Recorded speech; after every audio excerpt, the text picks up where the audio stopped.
Hey folks, Nick Harrington here. We're out here on Lake Sharpe trolling crankbaits, and I think it's no surprise to anyone that I love to troll crankbaits here on Lake Sharpe, really along the entire Missouri River. But this is just a great way to cover a bunch of water, contact active fish. And so what I want to do is I want to break down my favorite crankbaits, and we're gonna get pretty honest and specific about this one. You're going to notice a trend, and that trend is going to be number 5 shad profiles. Reason being is Lake Sharpe is a gizzard shad fishery. That is the primary forage here in Lake Sharpe. And when you look at like gizzard shad as a whole, in the springtime those smaller baits work well, but gizzard shad spawn multiple times throughout the year, which means even in October you still might have like 2-inch gizzard shad, which is perfectly mirroring a number 5 bait. Now there's going to be bigger ones in the system too, but at pretty much throughout any time of the year you're going to be able to catch them on number 5 shad wrap.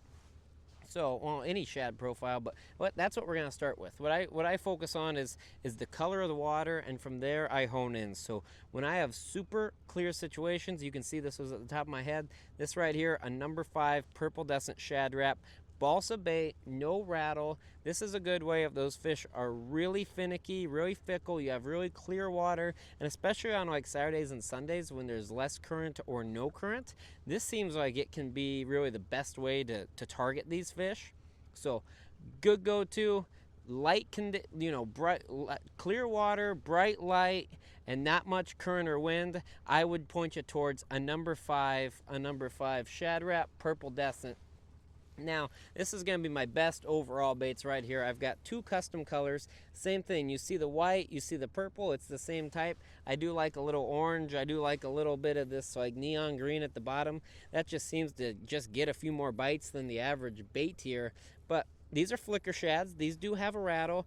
These are pretty much going to catch fish throughout the entire year, no matter what the conditions we're looking at. It's great for windy days. It's great for a little bit stinge in the water, but even on these clear days, these baits whack the fish. So these are probably my 2 top go-tos. The shad wrap's more for when the fish are a little bit more fickle, a little bit more passive, and then these are going to be more for when that overall all-around best bait, best bite. If I was making a best bait for Lake Sharpe, it'd probably be these right here, number 5 flicker shads, a little white, a little purple. Now same thing if you're looking for a stock color in that flicker shad, that purple tiger, great emulation. So if you're looking stock colors as you're building your colors, would absolutely point you towards these purple tigers. But you can see I like to make just a little bit of a change just because I love doing this, and I feel like I've really honed in kind of what those fish want here on Lake Sharpe. Now let's talk about when the water gets dirty. And these are my stingy water, cloudy days, dirty days. These are my go-to baits. So stock color right here, I believe it's called Firetail Chrome Candy is the official color from Berkley. So stock color you can get right here. And then this is another one of those custom colors, just because some days they seem to really like blue, but it's still that kind of exact same profile, color style with that kind of brighter neon in the back.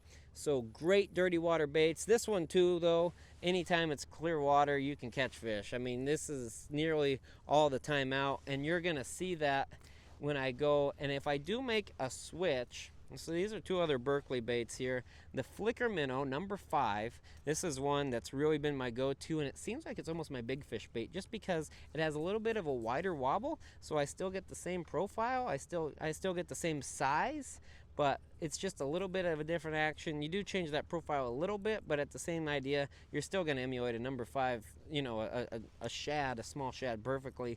Now this is one that I've recently added to the collection. You can see same color. I'm a one-trick pony, y'all.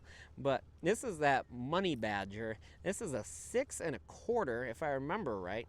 And this is, again, just a bigger, wider action, still in that shad profile. And you see, it's a little bit bigger profile here than what I've had on the other baits, but this is a good one to just trigger a few bigger fish. A little bit louder bait as a whole when you're talking rattle, when you're talking action. But if you're looking for a bigger bite, or maybe you got really dirty conditions, especially as the summer and fall progresses, this is one that I'm adding to the arsenal, and the early results have been very successful. And it looks very close to a good old classic here on the river, and that's the Salmo Hornet. I think this is a number like 4.5, 4.5. Just an absolute another excellent bait here on Lake Sharpe, on the Missouri River as a whole. But you can see I run the same types of baits. I mean, as y'all can tell, we switch it up a little bit when it comes to profiles. When you look at like the Hornets and the Money Badgers and the Flicker Minnows, but the goal here is small baits, emulating those smaller shad, and again, mix it up a little bit. But it's, you know, whether if you're a Rapala fan, Berkley fan, it really don't matter. You can do really well with these shad wraps, flicker shads.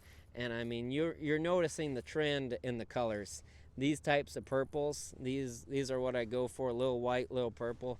Put something like that out, you're gonna do great. But yeah, I mean, what you just saw is pretty much every single bait I'm gonna put out here on Lake Sharpe throughout the year. And man, I'll tell you what, it catches me a lot of fish, and you know, it seems like a lot when we talk about it in this video, but you fill a couple boxes with it and realize you're covered for the year. And I'm not the guy that rolls out 35 colors. That's not who I am. I'm going to have, you know, my core, what do I got there, 10, 12, and I'm going to let the conditions dictate what to use. And from there, I put those appropriate baits on, and it seems that every time we go out there, we catch fish. And color, all the rods go off. Color doesn't seem to matter once you get that honed in. So those are my baits. Use that as you plan your shopping, plan your baits here on Lake Sharpe.